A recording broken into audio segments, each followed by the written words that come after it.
है कि मोक्ष या मुक्ति कोई अनुभव या एक्सपीरियंस नहीं है। जब एक्सपीरियंस ही नहीं होता तो फिर उसे मुक्ति कहते हैं और वो मर्यादा मार्ग की आकांक्षा रखते हैं। और हमारे पुष्टि मार्ग में मोक्ष के अलावा लीला में प्रवेश होता है सेवा कर कर प्रभु कृपा से। तो फिर मोक्ष में कोई एक्सपीरियंस नहीं होता, लेकिन लीला में तो होता है। एक्सपीरियंस के बेस पर ही तो हम लीला के अनुभव कर सकते हैं। तो जब कोई वैष्णव या वल्लभ कुल नित्य लीला में पधारते हैं तो अगर वो खुद को भूल जाके नित्य कृष्ण कॉन्शियसनेस में रहते क्या, क्योंकि एक्सपीरियंस करने के लिए माइंड तो चाहिए और मरने के बाद तो माइंड ही रहता नहीं है। तो नित्य लीला में पधारे तो फिर माइंड होता है या नहीं? अगर है तो फिर कैसे? क्योंकि लीला के आनंद तो में ये बॉडी इससे आता है शायद। मेरे मतलब शॉर्ट में समझाऊं तो मोक्ष में तो ज्ञान मार्ग में जाके खुद को भुलाना होता है, जो अहम ब्रह्मास्मि वगैरह है। और लीला में प्रवेश हो तो क्या यहाँ भी खुद को भूलना होता है? तो फिर लीला का और सेवा का आनंद कैसे लेंगे? क्योंकि आनंद के लिए तो मैं अहंकार रूप का होना जरूरी है। अच्छा प्रश्न है। मुक्ति में, क्योंकि ये लौकिक देह से उस मुक्ति की अनुभूति हो नहीं सकती है। ये देह पांच भौतिक है, प्रकृति के त्रिगुण से उत्पन्न हुआ है, इसलिए ये देह तो यहीं समाप्त हो जाता है और ब्रह्म में लीन हो जाती है आत्मा। तो वहाँ केवल आत्मना ही अनुभव है, ये आचार्य चरणों ने निबंध ग्रंथ में बताया है। और लीला में सर्वेंद्रिय का सुख भोग है, जैसे गोपीजनों की स्थिति थी या दूसरे ब्रज भक्तों की स्थिति थी। तो वहाँ उनको इसी देह में नूतनत्व संपादन हो गया था, अर्थात यही देह उनकी नूतन सिद्ध हो गई थी। सर्वांगों में भगवत प्रवेश, भगवत आवेश सिद्ध हो चुका था। इसलिए अनेकानेक गोपीजनों ने इस भौतिक देह में ही अलौकिक देह की प्राप्ति करके और लीला रस का अनुभव किया था। लेकिन जिनका अधिकार ऐसा नहीं होता है, वे भक्त इस देह पांच भौतिक देह को छोड़कर नित्य लीला में जब जाते हैं तो वहाँ उनको प्रभुदत्त नित्य देह प्राप्त होता है। और जैसे यहाँ उनको देह इत्यादि, इंद्रिय इत्यादि, अंतःकरण इत्यादि हैं, उस तरह से ही वहाँ पर भी उनको मिलता है और वो लीला रस का संपूर्ण आनंद उठा सकते हैं। जैसे बोतल पर हम उस आनंद का ही एक छोटा सा अंश अपनी देहादि संघात के द्वारा अनुभव करते हैं, उसी तरह से। आपने इस वीडियो में ध्यान मार्ग की बात की और लगभग भक्ति मार्ग को छोड़कर लगभग सभी मायावादी, निराकारवादी, ज्ञान मार्गी या फिर सेल्फ इंक्वायरी वाले, क्या ये सभी गलत? इनमें से बहुत सारे लोग अच्छे भी हैं, तो क्या मायावाद या फिर ज्ञान मार्ग अपनाना गलत है? कोई भी मार्ग बुरा नहीं है। सभी मार्ग भगवान की इच्छा से प्रवर्तित हुए हैं और उनके आचार्यों ने भगवत इच्छा से प्रसारित किए हैं। इसलिए उनको उस मार्ग का जो फल होता है वो फल उनको मिलता है। ऐसा नहीं है कि वे भी गलत मार्ग हैं, और उनमें भी अनेक अच्छे लोग होते हैं, जैसा आप स्वयं भी कह रहे हैं। तो लेकिन जो सर्वोच्च फल है, सर्वश्रेष्ठ फल है, जिसकी अनुभूति ब्रह्मानंद से भी अधिक है, ऐसे भजतानंद की प्राप्ति तो केवल भक्ति के द्वारा ही हो सकती है। इसलिए सभी मार्ग अपने अपने अधिकार के हिसाब से लोग जाते हैं। जिसकी जहाँ रुचि है वहाँ वो उस मार्ग में प्रविष्ट होता है और तदनुरूप उसे फल मिलता है। इसलिए सभी जीवों को भक्ति मार्ग में ही आ जाना चाहिए, ऐसी कोई अनिवार्यता नहीं है। जहाँ जिसकी रुचि हो उस मार्ग का वो जीव है और उस मार्ग के ऊपर चलकर वो अपने लिए सर्वश्रेष्ठ फल वहाँ का चुन सकता है। चोवा कैसे सिद्ध करें? पूर्ण रीति तो नहीं मालूम, लेकिन हमारे यहाँ चंदन को जला के कोलसा बना के उस कोलसे में इत्र वगैरह मिलाकर या फुलेल से उसमें वो राख जो है वो मिला दी जाती है और उस रीति से चूहा बनता है। श्री ठाकुर जी पौड़े हों या अनवसर हो गए हों, इस समय ये मैं कृष्णाश्रय पाठ हो सकता है? हाँ, वो ठाकुर जी के सन्मुख नहीं हो सकता है, पर मानस में प्रभु का सानिध्य है, इस तरह की भावना करके आप कर सकते हैं। क्रोध को कैसे शांत करें? पता है कि गलत है पर सामने कुछ गलत भी हो रहा है, तब कैसे चित्त शांत रखें और मन प्रभु में कैसे रखें? देखिए, क्रोध आने का भी कोई न कोई कारण होता है। कारण के बिना कोई भी कार्य उत्पन्न होता नहीं है। तो क्रोध आने के कारणों का आप अन्वेषण कीजिए धीमे धीमे आप अपने ऊपर कंट्रोल पा सकते हैं, क्योंकि जब कारण को आप निवारण कर लेंगे, आप अपने अंदर झांकें, अपने आप को देखें कि आप किन किन बातों पर कब कब गुस्सा होते हैं, आप विश्लेषण करें और विश्लेषण करते करते आप जहाँ जिस मोड़ पर आप क्रोध करते हैं उस मोड़ को भी आप अच्छी तरह से देखें और धीमे धीमे कोशिश करें तो ये कंट्रोल भी हो सकता है।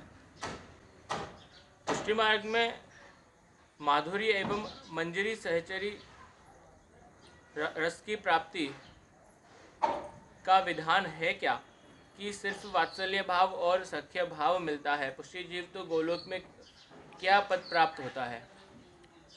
देखिए, यथा भाव भक्तों के जैसे भाव होते हैं उस भाव के हिसाब से ही भक्तों को भगवान के उस रूप की प्राप्ति होती है। तो ऐसा वात्सल्य रस ही मिलता है या सखी रस का ही आनंद मिलता है, ऐसा नहीं है।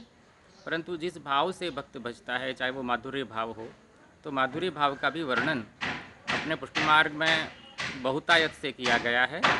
श्री गोसाई जी ने तो बहुत ही ज़्यादा इस विषय में अपने अनेक जो हैं वो माधुर्य भाव के ग्रंथ लिखे हुए हैं।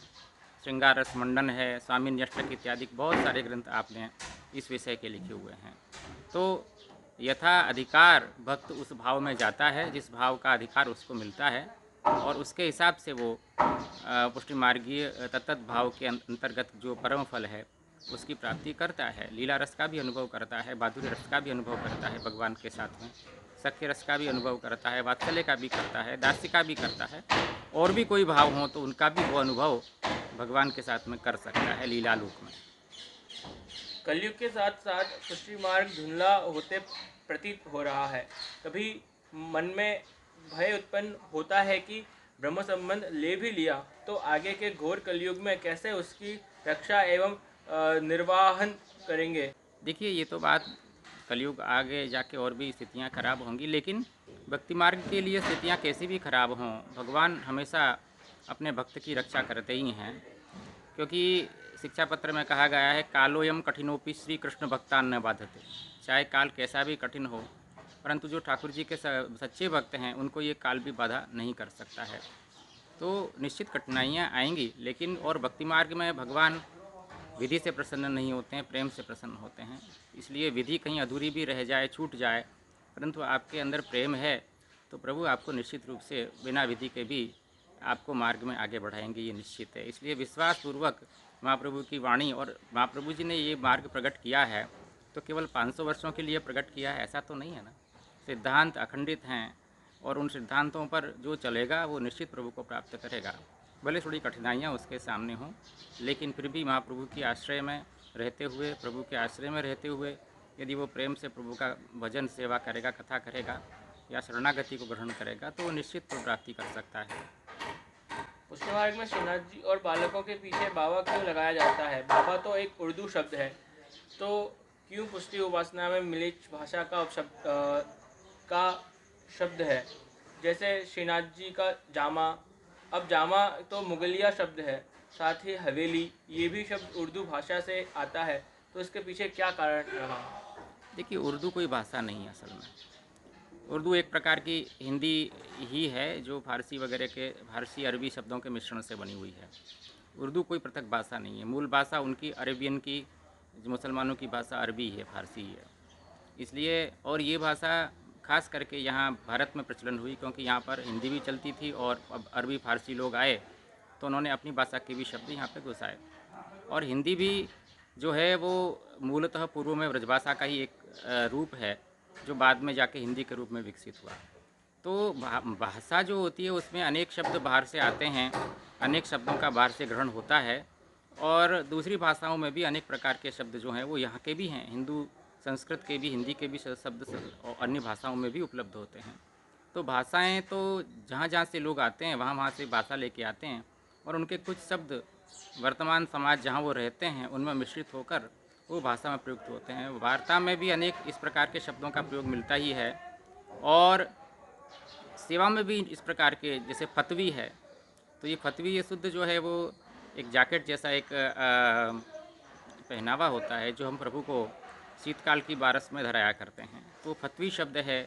ये शब्द भी उर्दू शब्द है, और भी अनेक उर्दू शब्द हमारे सेवा में भी प्रचलित हैं, तो वो उर्दू शब्द होने के नाते वो अशुद्ध हो गए, ऐसा नहीं है। भाषा जो है वो दूसरे शब्दों को ग्रहण करके और विकसित ही होती है, उसकी एक शोभा ही एक बढ़ती है। इसलिए उस भाषा को हम यदि उस भाषा का शब्द का प्रयोग न करें तो अपनी भाषा में ऐसा कोई प्रचलित शब्द उस विषय वस्तु विशेष के लिए नहीं होता है जिससे हम दूसरे तक उस बात को पहुंचा सकें। इसलिए वो शब्द प्रचलन में आ जाते हैं, तो उस वो जो हमारी परंपरा से प्रचलन में आ रहे हैं उन शब्दों को हमें ग्रहण करने में कोई आपत्ति नहीं होनी चाहिए। तिलक के लिए शुद्ध कुमकुम नहीं मिलता, सारा कलर केमिकल वाला है, आप कहाँ से लेके आते हो? ये तो भाई इंटरनेट में आप पता कर लो, अच्छे कुमकुम भी मिल जाते हैं, और जो बड़े बड़े जो धार्मिक शहर हैं वहाँ ये उपलब्ध हो जाते हैं। आप अपने किसी परिचय से वहाँ से आप मंगा लें। क्या अप्रस के वस्त्र, धोती बंडी अप्रस बाहर धोकर सुखा सकते हैं? मैं 18 वर्ष का स्टूडेंट हूँ और हमारे घर में जब मैं अप्रस में होता हूँ तो मुझे सभी सेवा रिलेटेड कार्य बहुत संभाल कर करने होते हैं, क्योंकि जगह बहुत कम है और मेरे परिवारजन अप्रस से सहमत नहीं होते। तो क्या मैं वस्त्र को शुद्ध मानकर अप्रस की जोड़ अप्रस के बाहर धोकर सुखा सकता हूँ? देखिए, मूल तो यही होना चाहिए कि अप्रस की जोड़ अप्रस में ही आप सुखाएं।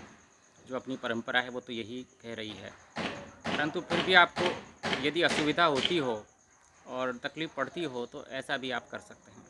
हाँ, या इसके बजाय आप सेवा के लिए कोरी ही जोड़ रख लें, या कंतान की बनी हुई जोड़ आती है उसकी जोड़ आप रख लें, जो सेवा में आप उसी को पहने, तो बार बार आपको वस्त्र के छूने की और उनको धोने की जो है वो परेशानी से बच सकते हैं आप। महाप्रभु जी तेलुगु थे, तो उनको गुजराती किसने सिखाई होगी? उन्होंने गुजरात में कैसे प्रचार किया और उन्हें और कौन कौन सी भाषा आती थी? और क्या है हरसानी जी भी गुजराती थे? और क्या हमें वैष्णवों के प्रांत के अनुसार उनका आकलन करना चाहिए? और प्रांत भेद बुद्धि को कैसे नष्ट करें, उपाय बताइए। तेलुगु थे इसका मतलब गुजराती आ ही नहीं सकती क्या? ऐसा थोड़ी ना है। और आप श्री स्वयं इतने अच्छे विद्वान थे कि आप श्री को अनेक भाषाएं, गुजराती क्या और भी भारत में आप प्रायः सभी जगह घूमे हैं, तो वहाँ की भाषा से भी आप निश्चित परिचित होंगे, क्योंकि वहाँ के लोगों से आपको जब व्यवहार करना पड़ा होगा या अपने मार्ग का प्रचार करते होंगे तो उन भाषाओं में करते ही होंगे। ऐसा कोई उल्लेख नहीं मिलता है कि आप किन किन भाषाओं के विज्ञ थे, परंतु आपने संस्कृत के विशेषज्ञ तो थे ही, पर तेलुगु इत्यादि अन्य भाषाओं में भी आपके लेख प्राप्त होते हैं। तो इसलिए महाप्रभु की जो एक बहुभाषा विज्ञता है वो सुविदित है भारत में घूमने से ही। थे नहीं, हर्षानी जी तो वर्धा के थे, और वर्धा आज के महाराष्ट्र में पड़ता है। तो और इसमें भेद बुद्धि इसलिए नहीं हो सकती कि ये सब भारत है, चाहे स्टेट्स अलग अलग अलग हैं। उस समय भी स्टेट जो आज जिस दृष्टि से भेद किए गए हैं उस दृष्टि से उस समय नहीं हुआ करते थे।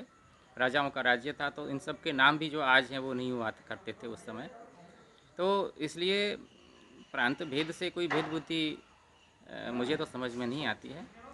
सभी वैष्णव भारत के हों या भारत के बाहर के भी हों, प्रभु की दृष्टि में तो एक ही हैं, इसलिए हमें भी जो है वो उनको एक रूप ही मानना चाहिए। पुष्टि मार्ग में मंदिर की जगह हवेली क्यों होती है? क्योंकि पुष्टि मार्ग में महाराष्ट्री अपने घर में सेवा करते हैं, और महाराष्ट्री का घर बड़ा होता है तो बड़े घर को हवेली कहते हैं ना, तो इस तरह से ये हवेली शब्द प्रचलन में आया है। क्या वल्लभ कुल बालक 25 वर्ष तक कठोर ब्रह्मचर्य व्रत का पालन करते हैं? नहीं, ऐसा तो कुछ नहीं है। हाँ, लेकिन ये सभी हिंदू सनातनियों को करना चाहिए। ब्रह्मचर्य जो है वो सभी के लिए आवश्यक है, और फिर उसके बाद गृहस्थ में प्रवेश करना चाहिए। यद्यपि आज ये रीत विलुप्त होती जा रही है, पर हो सके तो त्रैवर्णिकों को जिन्होंने उपनयन लिया है उसको अपने पहले के जो वर्ष हैं विवाह पूर्व के वर्ष, उनको आपको ब्रह्मचर्य में बताना चाहिए। बालक में भी अनेक बालक इस तरह का नियम का पालन करते हैं, पर प्रायः अब ये रीत भी उच्छिन्न होती जा रही है। क्या रावण मायावादी था? नहीं, ऐसा तो कुछ नहीं है। मैंने आपको पिछली वीडियो में ज्ञान मार्ग और पुष्टि मार्ग को हो रहा है है कन्फ्यूज़न के बारे में पूछा था, लेकिन फिर भी मैं भटकता रहा और अभी संदीप माहेश्वरी का स्पिरिचुअलिटी पे वीडियो देख बहुत बड़ा मायावाद का दुस्संग लग चुका है। क्या करूँ? पुष्टि मार्ग में आके क्लेश जैसा लग रहा है।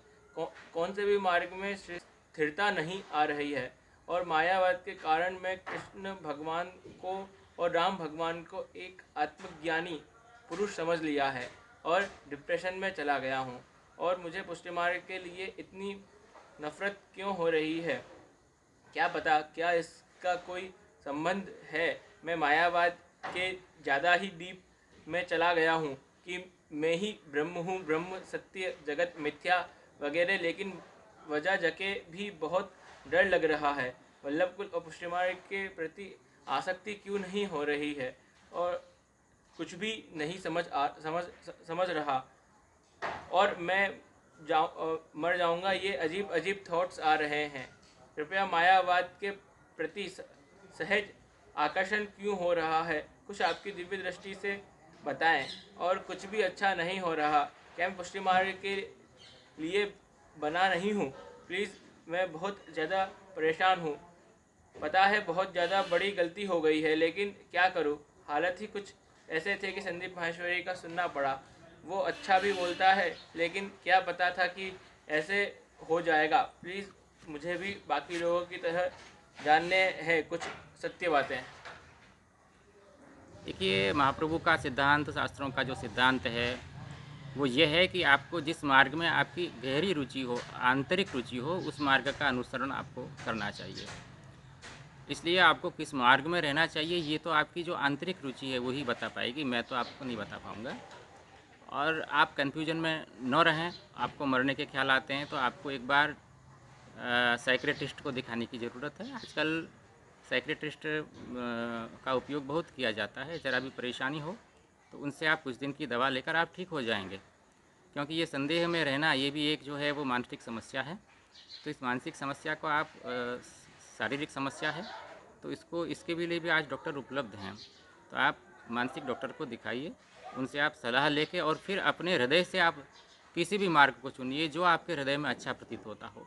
ज़रूरी नहीं है कि आपको पुष्टि मार्ग में ही आना है, क्योंकि पुष्टि मार्ग में आकर भी यदि आप कन्फ्यूज रहते हैं या वहाँ आपकी रुचि का साधन नहीं मिल पाता है तो आपके लिए पुष्टि मार्ग में आना भी अच्छा नहीं रहेगा। उचित यही है कि आप पहले अपना शारीरिक मानसिक संतुलन ठीक करें और उसके बाद गहराई से चिंतन करें कि आपको किस मार्ग के साधनों में गहरी रुचि है और उन साधनों को करके देखें।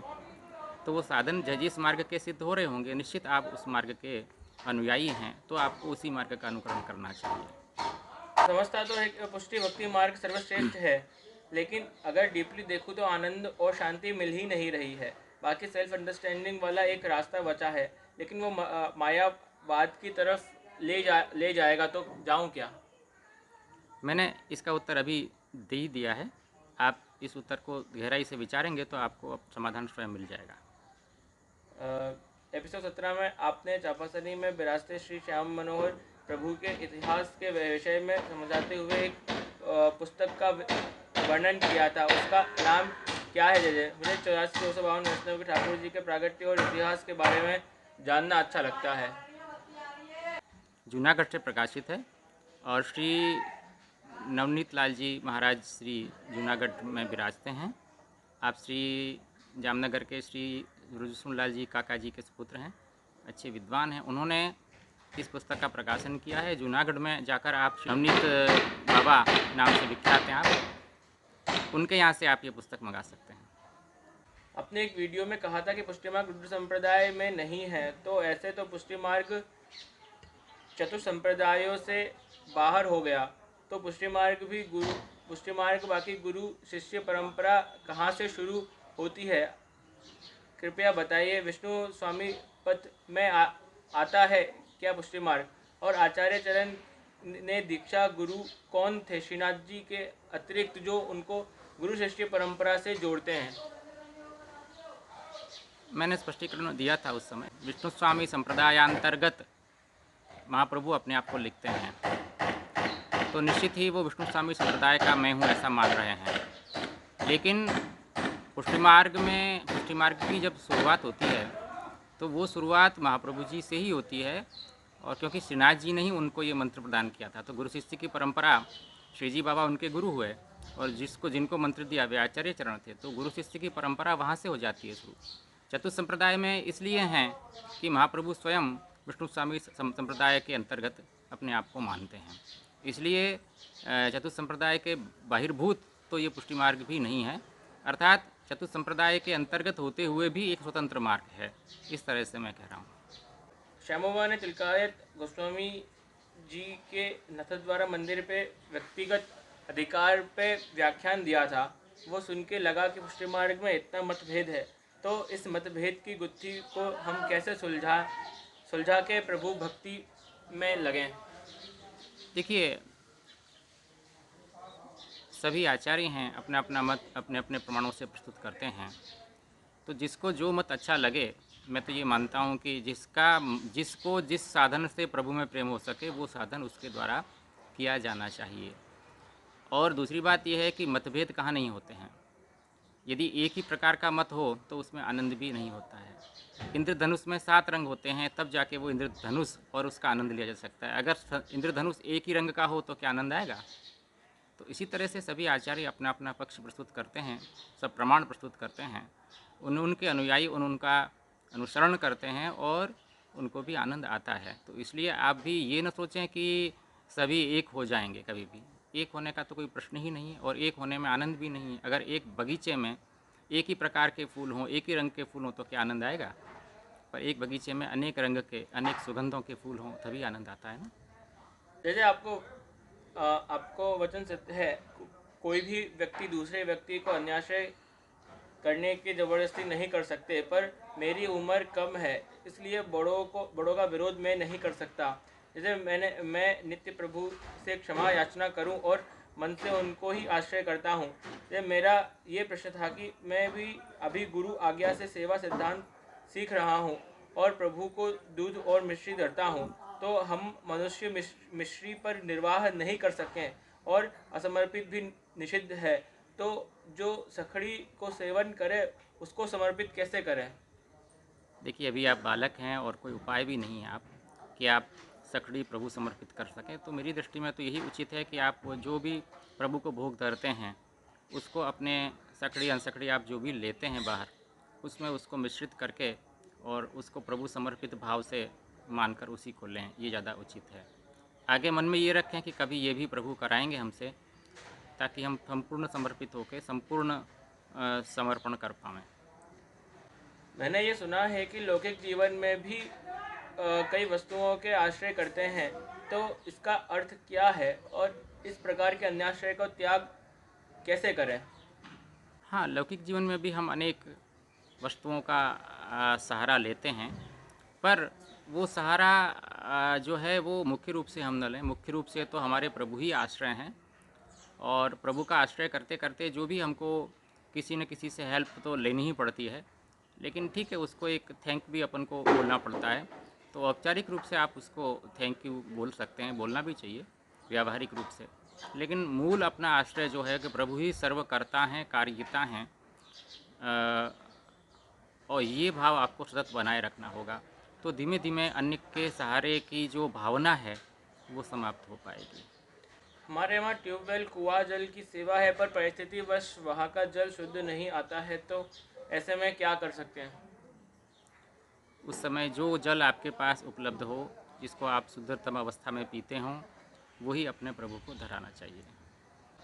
आपने बताया वास्तुशास्त्र से घर होना चाहिए और बनवाना चाहिए, पर जैसे आजकल रेडीमेड फ्लैट होते हैं उनमें हम कुछ ही चीज़ों को ध्यान दे सकते हैं, सब चीज़ों को नहीं, तब क्या करना चाहिए। बात आपकी बिल्कुल सही है।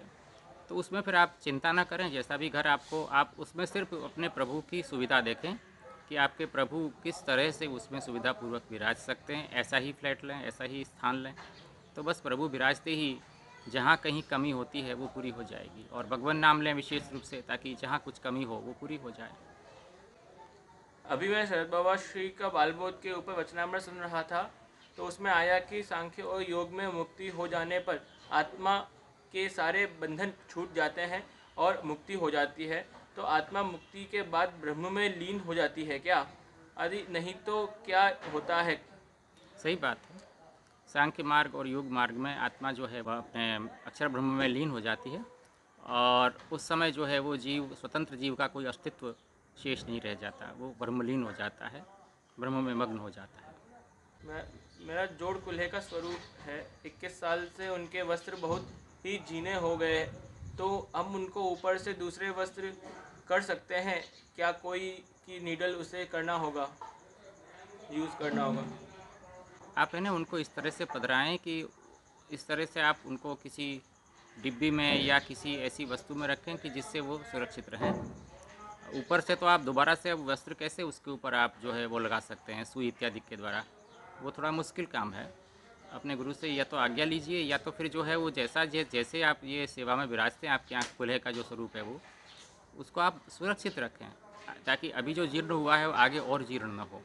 बाकी उसमें सुई चलाना तो मुझे ठीक प्रतीत नहीं होता है। जैसे मैं कभी किसी वैष्णव के घर जाता हूँ और मेरे आचार विचार अच्छे हों, तो मुझे सबसे पहले दिमाग में अपने आप ये बात आती है कि इनके आचार विचार कैसे होंगे। मैं उनका भाव नहीं देख पाता। आचार विचार के कारण मन में दोष आ जाता है। फिर तो ये क्या करें इसमें? आप है ना संपूर्ण दृष्टि रखने का प्रयास कीजिए, उस वैष्णव का आचार भी देखिए और भाव भी देखिए। केवल क्रिया देखकर किसी पर अभाव लाना ठीक नहीं है। हो सकता है उनका प्रेम बहुत अच्छा हो, आचार भले कम हो लेकिन प्रेम अधिक हो, तो भी प्रभु को वो भक्त पसंद है। भले हम उसके यहाँ खान पान न करें, लेकिन उसकी भक्ति में या उसको हम नीचा देखें, ये तो बिल्कुल उचित नहीं है, क्योंकि वो आपसे प्रेम में ऊंचा हो सकता है, भले आचार में कमी हो उसमें। और जो हमें जल लेना चाहिए कि नहीं? कोई ऐसे वैष्णव के घर कभी इनके आचार विचार अच्छे नहीं हुए तो नहीं लेना चाहिए। क्षमा याचना पूर्वक अपनी जो कारण है उसका उनको बता देना चाहिए। वो सच्चे वैष्णव होंगे तो निश्चित समझ जाएंगे। मेरा प्रश्न ये है कि श्री गिरधर लाल जी महाराज के 120 वचनामृत में मैंने पढ़ा है कि श्री योगी गोपेश्वर जी महाराज ने कलयुग देखो और उसे रसोई घर के पास से सिंहपोरी के बाहर भगाए दियो। तो मुझे जिज्ञासा हो रही है कि क्या कलयुग का कोई आकार है और क्या वो भगवत मंदिर में भी प्रवेश कर सकता है? देखिए, सभी युगों के अपने अपने स्वरूप होते हैं। आदिदेविक स्वरूप काल का भी होता है। तो भागवत में इसका वर्णन प्रथम स्कंद में आया है। राजा परीक्षित ने कली का निग्रह किया, ये प्रथम स्कंद आप बाँचेंगे तो आपको ये वस्तुएं समझ में आएंगी। वहाँ कलयुग आया था और गाय और बैल को जो है वो मार रहा था, धर्म और पृथ्वी के रूप थे वो। तो इस तरह से वहाँ जब उनको मारते हुए देखा तो राजा वहाँ पे पहुँचे। एक व्यक्ति का स्वरूप उस कलयुग ने बनाया हुआ था, तो उसको वहाँ से अपने राज्य में से उन्होंने हटाया है। इस प्रकार का वर्णन प्रथम स्कंद में आता है। तो सभी के स्वरूप होते हैं, काल के युग के सबके स्वरूप होते हैं। और जैसे पृथ्वी का भी गाय का रूप है, धर्म का भी बैल का रूप है। तो ये सभी रूप अपन जिनको जड़ मानते हैं ऐसा नहीं है, सभी के कोई न कोई अधिदेविक रूप होते हैं जिसके बिना वो अपनी कार्य क्षमता को प्रदर्शित नहीं कर पाते। तो भगवान मंदिर में यद्यपि कलयुग का प्रवेश नहीं होना चाहिए, पर यदि हम लौकिक कलयुगी विचारों को लेकर वहाँ जाते हैं, कलयुगी विचारों को लेकर जाने पर वहाँ निश्चित वो प्रभु की सेवा में भी कलयुग प्रवेश कर जाता है कभी कभी। क्या पुष्टि मार्ग में हनुमान चालीसा पढ़ना अत्याश्रय का प्रकार है? हमें क्यों पढ़ना चाहिए? पुष्टि मार्ग में आकर हनुमान चालीसा हम क्यों पढ़ें? क्या हनुमान जी हमारे इष्ट हैं? हम अपने इष्ट का ही पाठ न करें?